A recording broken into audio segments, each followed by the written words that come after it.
This is my Intex Seahawk 4 inflatable fishing boat.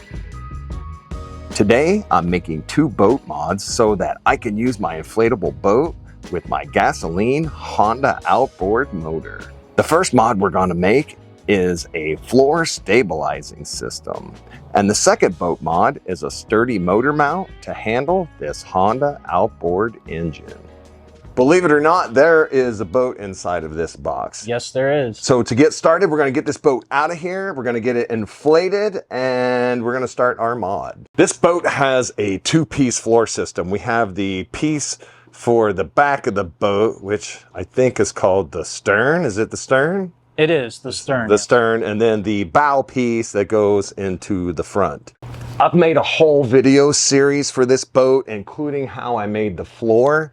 I'll link to that playlist at the end of today's video if you guys want to check all the videos out. Okay, to get started, we're going to be taking off these plywood clips that we originally used to keep the 2 plywood pieces together.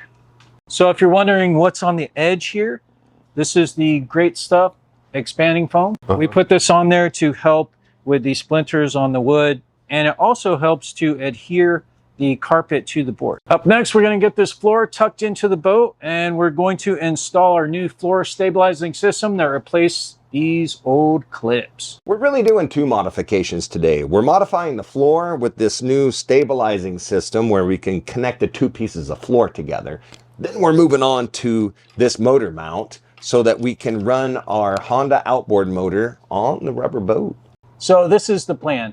We're going to sandwich these 2 carpeted pieces of plywood together with these wood slats here, one on the top and one on the bottom on each side. And then we're going to tighten together with a bolt on each side, 2 on each side here. Make them nice and tight. Tight like a tiger. Tight like a tiger. The wooden slats that we're using are 3/4 by 1.5" select pine. We just cut these things into 4 48-inch pieces. And then we made sure that we sanded them down so that we don't have any splinters. To attach the stabilizing boards to the floor, we're going to be using these 1/4 carriage bolts and these nifty star knobs. Now these are female star knobs, so it lets the bolt pass all the way through. Here's how we're going to space out the 4 star nuts. From the center line, we're going to come 5 inches, and then from each end, we're going to come in 5 inches. So it'll be spaced out like that. Now I'm going to take this rubber mallet and we're just going to tap this in a little bit so it seats the bolt. I'm trying to choose a location for these slat boards.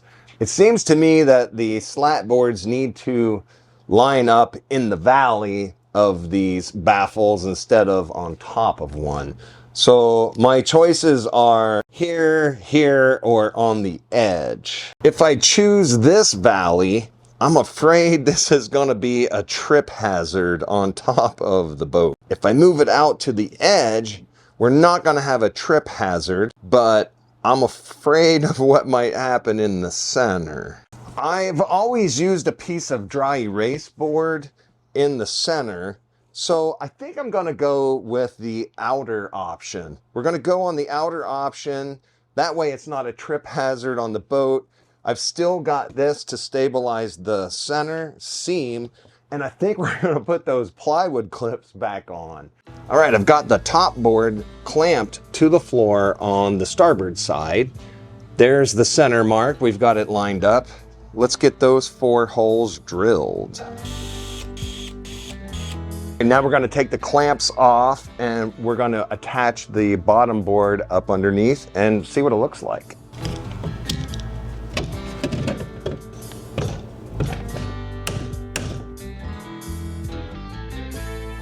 All right, let's do the other side and then we'll show you guys what it looks like. Hey, where'd you get that hat and shirt? MrFredsDIY.com, of course. You can go there and get some for yourself or someone you love. Yeah, I think it's better if we put the clips back on. More stability. All right, let's take a first look at this floor and see if we achieved our objective here. Oh yeah. That's unitized, huh? That's like a unit. Yeah. There's the bottom. Yep. That's the top. That's good. I think we've turned two pieces into one. And what's good about this is it's still two pieces, so we can haul it in an SUV or a car. That's the objective we wanted to achieve. So if some of you guys out there are trying to transport one of these in a car, you can still do it. You don't have an 8-foot piece of floor you're hauling around. How you like that screwdriver? This screwdriver is pretty cool, for sure. Made in the USA. Made in the USA. This is the Mega Pro screwdriver. Show its secret power. Made in the USA. Look at that. Onboard tools. I'll put a list of all the parts from today's video with links down in the video description. I'll also put a list of all my boat mod components. Full disclosure, I do earn from qualified purchases. That's not going anywhere. This is the motor mount that I have for the back of the Seahawk 4. This is made by the same company, Intex. I'm going to get this thing mounted on there, and then we're going to start fabricating the supports that are going to transfer energy to the floor. The material that I'm using for my motor mount supports is 3/4 inch electrical EMT.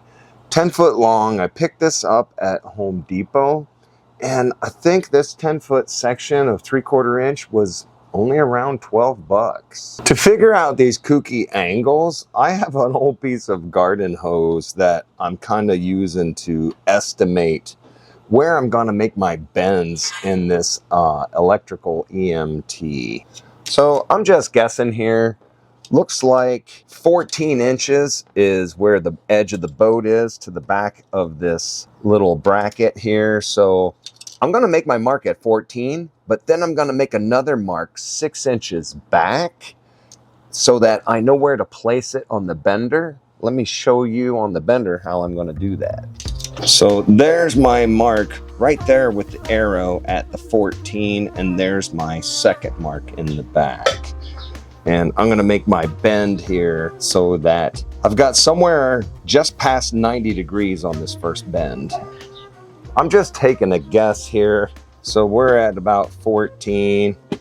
I'm guessing somewhere around 14 again. So 14 to the top of that bend. And whatever I make this one is how I'm gonna make the second one. So that's our first attempt here. All right, that's not too bad. I want to move it over a little bit, so I'm going to have to put a little bend in it this way as well. Okay, there's the bend I came up with, just a little bit. Let's see what that looks like on there. That might be enough. Maybe I'll try to bend it just a little more, ever so slightly. And there's the result. Let's fit it again. This support bracket looks like it's the right length and dimensions. I'm going to duplicate this for the other side, except we're going to put the bend on it the other way so that it'll work for the starboard side. Those look like a pretty good match. We just need to bend this guy this way now. And there's our two pieces. It's probably going to be close enough for what we're doing. All right, so the two pieces are starting to take shape. Let's talk about how we're going to mount the stabilizers to the floor. I've come up with this system here. I'm calling these things cleats. These are 12 inches long. I'm going to have one on the top of the floor, and then we'll have one on the bottom. And the stabilizers will mount to this.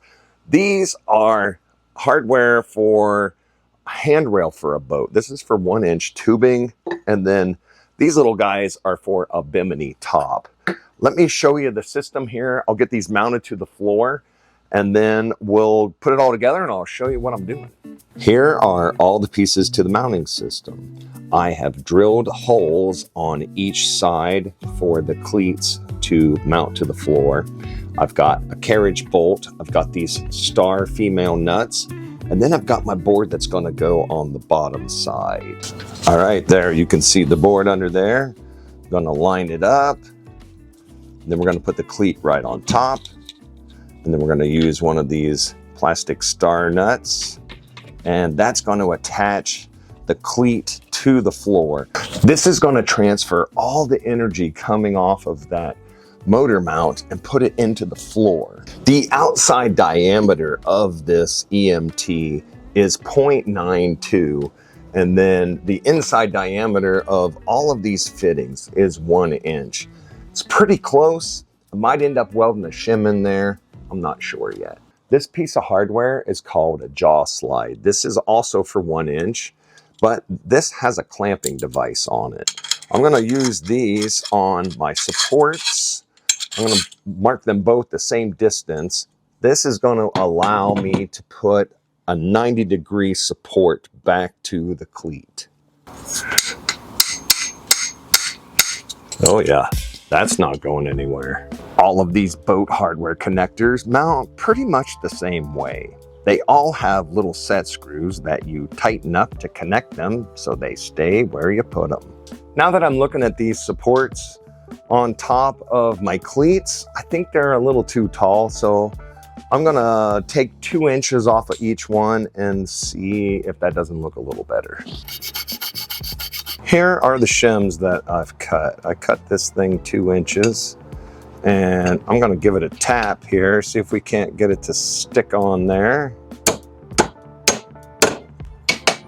I've got both shims mounted here to the motor support. Let's fire up the welder and tack them on. My plan here is to just put a couple of tacks on these. I don't have to go crazy, and this EMT is pretty thin walled. I don't want to burn a hole in it.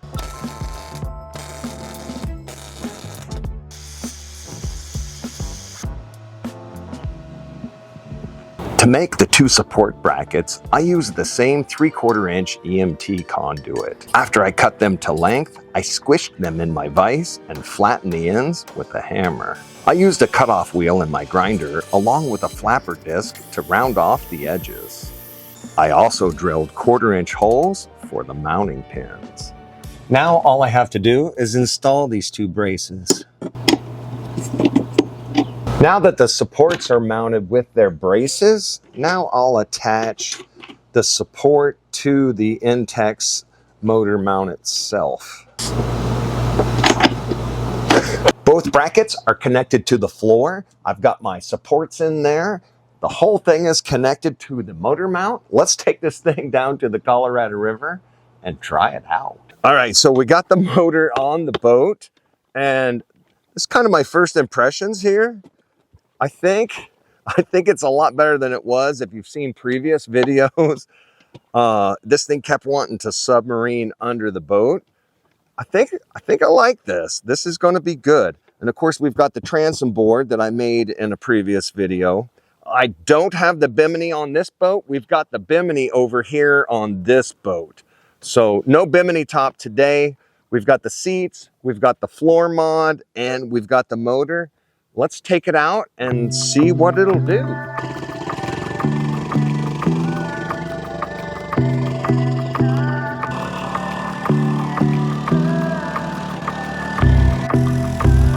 That's wide open.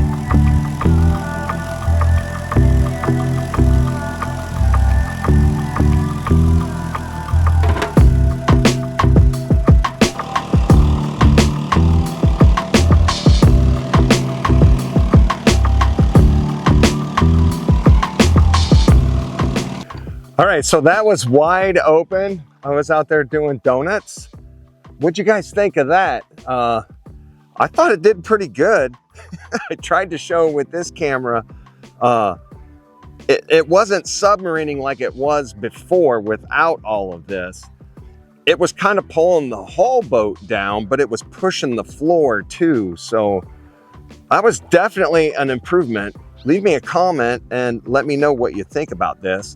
I'm gonna have the guys follow me in the other boat, and we'll try to get some footage from behind as I'm moving down the river.